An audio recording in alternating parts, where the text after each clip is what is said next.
할렐루야. 우리를 충만한 삶으로 인도하시는 하나님을 찬양합니다. 사순절이 이제 2주간 남았는데요. 오늘이 사순절의 5번째 주일이죠. 이제 다음 주일은 종려주일이고요. 종려주일부터 고난주간이 시작되어 이제 부활절에 이르게 됩니다. 그래서 우리가 고난에 대해 생각해 보지 않을 수 없는 기간인 것 같습니다. 저는 지난주에 윤동주 시인의 삶을 다룬 영화 동주를 보았는데요.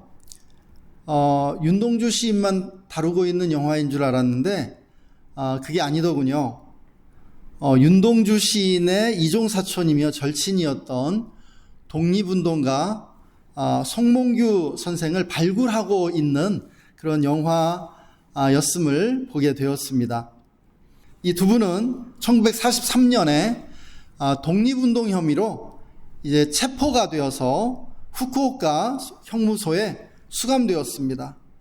그리고 1945년 2월에 윤동주 시인이 이제 순국하게 되고요. 3월에 송몽규 선생이 이제 순국하게 됩니다. 해방을 몇 달 앞둔 그러한 시점에서 의문의 주사를 맞고 순국하게 되는데요. 일제가 이렇게 독립운동가들을 독살한 것이죠. 이 형무소에서 이 주사를 맞고 1800명이나 되는 분들이 죽었다고 합니다. 그 중에 많은 독립운동가들이 포함이 되었던 것이죠. 이들이 당한 고난과 죽음은 참으로 슬프고 안타까웠습니다. 이분들이 살았다면 얼마나 우리 민족 발전에 큰 기여와 힘을 보탰겠습니까? 그러나 다른 한편으로 우리가 생각을 해보면 고난과 죽음이 윤동주와 송몽규의 삶을 완성했다고 할 수 있을 것 같습니다. 윤동주의 그 순결한 죽음이 서시와 같은 시를 우리 민족의 가슴에 깊게 새겨놓았던 것이죠. 윤동주의 순결한 삶과 죽음은 예수님을 닮았다라고 할 수 있겠습니다. 구약의 요셉과 다니엘이 예수님의 예표였던 것처럼 윤동주가 예수님의 삶을 보여주고 있는 것이 아닌가 생각이 되었습니다. 그렇기에 그의 순결한 삶이 우리에게 모범이 되고 있는 것이죠.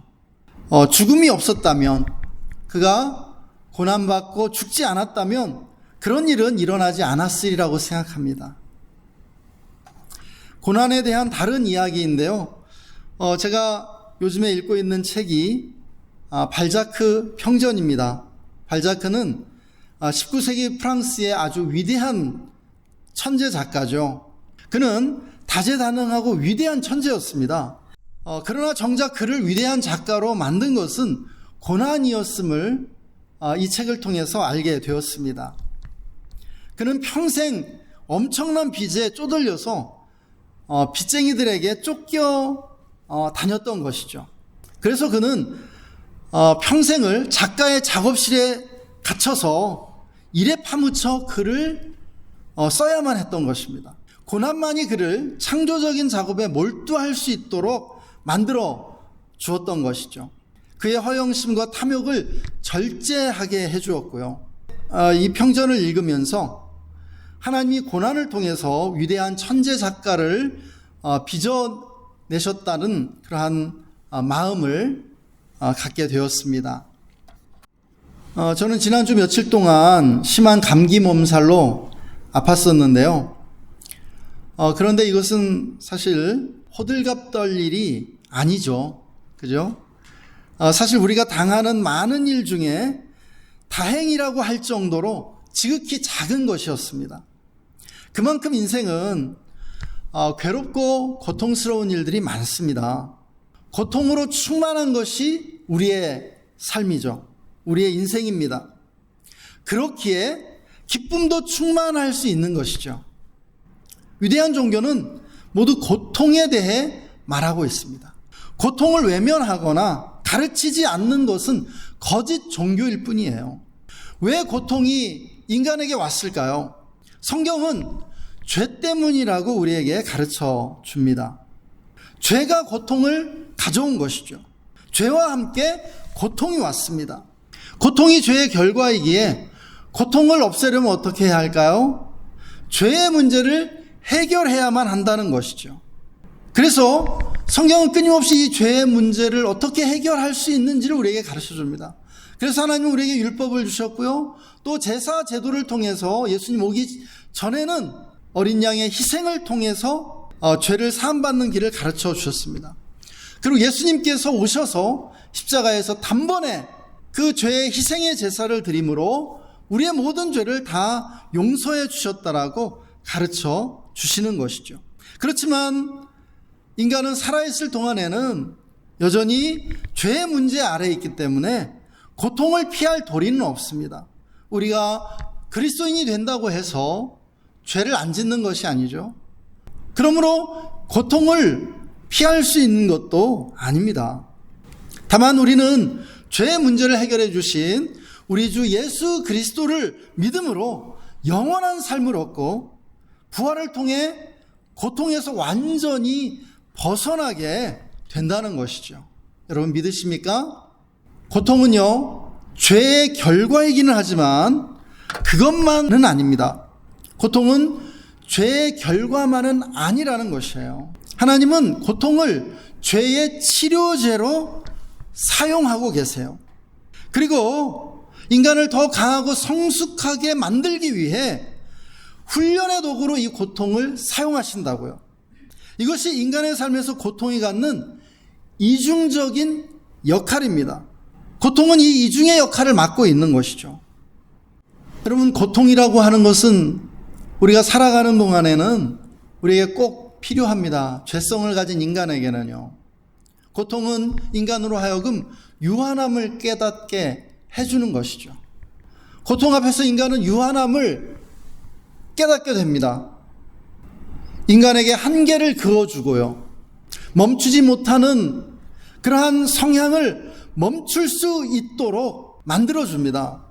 이것이 바로 고통이 갖고 있는 힘이에요. 하나님은 고통을 통해서 우리에게 우리가 저지르고 있는 죄의 잘못됨과 어리석음을 깨닫게 해주십니다. 그래서 고통이 우리로 하여금 회개에 이르게 하는 것이죠. 그래서 고통의 목적은요, 우리를 하나님께로 인도하는 것입니다.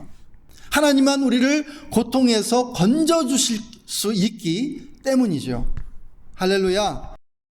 성경의 가장 위대한 진리는 무엇입니까? 참 하나님이신 예수 그리스도가 우리를 사랑하사 고난받고 죽으셨다는 진리입니다. 이것이 성경의 위대한 진리죠. 성경이 우리에게 전달하고자 하는 것이에요. 참 하나님이신 예수님이 우리를 사랑하셔서 우리를 위해 고난받고 죽으셨습니다. 예수님의 고난은요, 인류를 위한 고난인 동시에 나 한 사람을 위한 고난이었습니다. 우리 각 사람을 위한 고난이었어요. 뿐만 아니라 주님이 고난받으신 이유는요, 인간이 고난받고 있었기 때문입니다. 인간이 고난받고 있기 때문에 주님이 고난받으신 것이에요. 인간이 고난 가운데 살기에 주님도 고난받으셨다고요. 인생은 고난이며 고통의 연속입니다. 고통이 없다면 인생이라고 할 수 없죠. 그래서 주님도 고난받으심으로 참 인간이 되셨습니다. 우리는요, 살아가는 동안 주님이 달리신 그 십자가를 바라보아야 합니다. 여러분, 이 십자가에 주님의 사랑이 담겨 있습니다. 그리고 이 십자가에서 지금 우리가 당하는 고통을 함께 당하시는 주님을 보아야 하는 것이에요. 여러분, 고통스럽습니까? 십자가를 바라보세요. 그 십자가를 보면요, 나 혼자 고통받고 있는 것이 아니라 주님이 나와 함께 지금 고통을 받고 계심을 하나님은 말씀해 주고 계신 것이에요. 주님은 십자가에서 인류의 모든 고통을 대신 받으신 것입니다. 사랑하는 여러분, 기억하시기 바랍니다. 우리가 고통당할 때 오로지 우리 혼자 그 고통 당하고 있는 것이 아님을 기억해야 합니다. 주님이 우리의 고통 가운데 늘 함께 하세요. 주님의 고난과 죽음은 죄와 사망의 권세 아래 신음하는 우리를 해방하기 위한 것이었습니다. 주님은 고난과 죽음으로 죄와 사망의 권세를 깨뜨리시고 우리를 구원해 주셨습니다. 그런데 이것은 과거형이 아니고요, 여전히 현재 진행형입니다. 주님은 날마다 우리를 죄와 사망의 권세에서 건져주고 계세요. 구원해주고 계세요. 우리와 함께하고 계세요. 믿으십니까? 할렐루야. 오늘 아침에 오랫동안 우리 교회를 후원해 주셨던 서동순 권사님께서 소천하셨다는 그러한 소식을 듣게 되었습니다. 참 안타까운 소식이죠. 슬프고요. 그런데 지난주 제가 감기 몸살로 힘들 때 또 다른 슬픈 소식을 듣게 되었습니다. 제가 공부하고 있는 이 과정에 함께 공부했던 선교사님의 아내분이 암투병 끝에 또 소천하셨다는 소식이었는데요. 52세라는 젊은 나이의 유명을 달리하셨죠. 너무나 안타깝고 슬픈 소식이었습니다. 선교사님의 뉴스레터를 보았습니다. 가장 최근의 뉴스레터였는데요.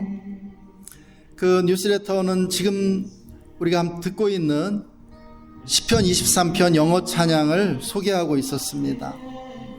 이 찬양은 우리 선교사님 부부가 교제하기 전부터 이 두 분을 하나로 묶어주었던 찬양이었다고 합니다.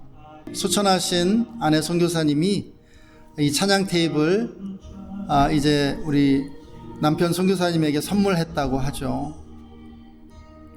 여호와는 나의 목자시니 내게 부족함이 없으리로다.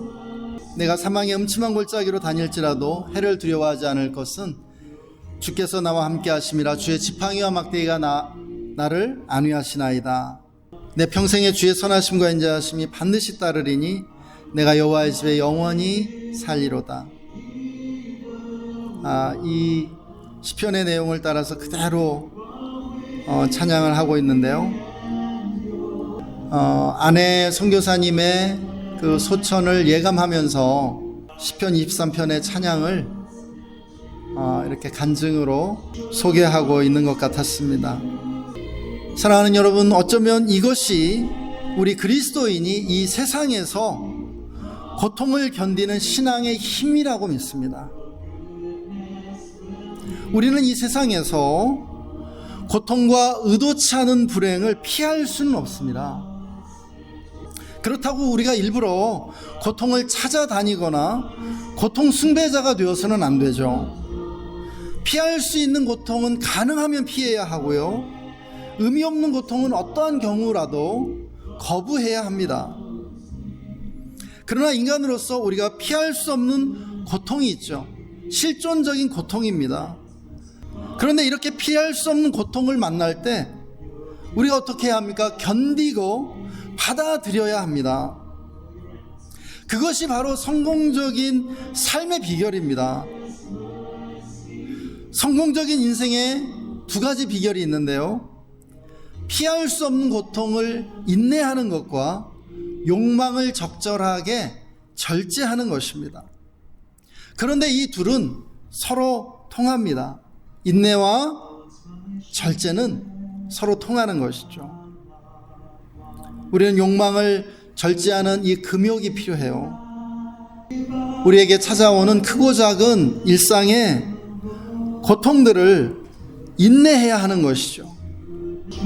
그것이 바로 십자가를 지고 우리 앞서가신 주님을 따르는 길입니다.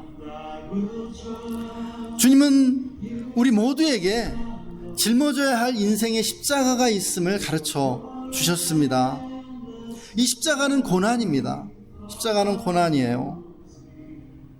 또한 책임입니다. 책임. 여러분, 십자가를 거부하면요, 인생을 거부하는 거예요. 책임을 거부하는 거예요. 무책임한 사람. 다른 사람들을 불행에 빠뜨리는 사람, 무익하고 유해한 사람이 될 수밖에 없다는 것입니다. 우리가 유익하고 참으로 다른 사람들에게 도움이 될 수 있는 그런 사람이 되는 길은 단 한 가지예요. 나에게 주어진 이 십자가를 지고 주님을 따르는 것입니다. 여러분, 주님만큼은 아니지만 우리 모두 자기 나름대로 질 수 있는 십자가가 주어져 있다고요. 책임이 주어져 있다고요. 고난이 주어져 있다고요. 그 십자가를 지고 주님을 따르는 것이 참된 해방과 영원한 생명으로 가는 생명의 길인 줄 믿습니다. 할렐루야. 목자이신 주님을 바라보십시다. 내가 사망의 음침한 골짜기로 다닐지라도 해를 두려워하지 않을 것은 주께서 나와 함께 하심이라. 주의 지팡이와 막대기가 나를 안위하시나이다. 주님을 의지할 때 우리가 고난을 인내하고 승리하게 될 줄 믿습니다. 우리 다 함께 이 시간 기도하겠습니다.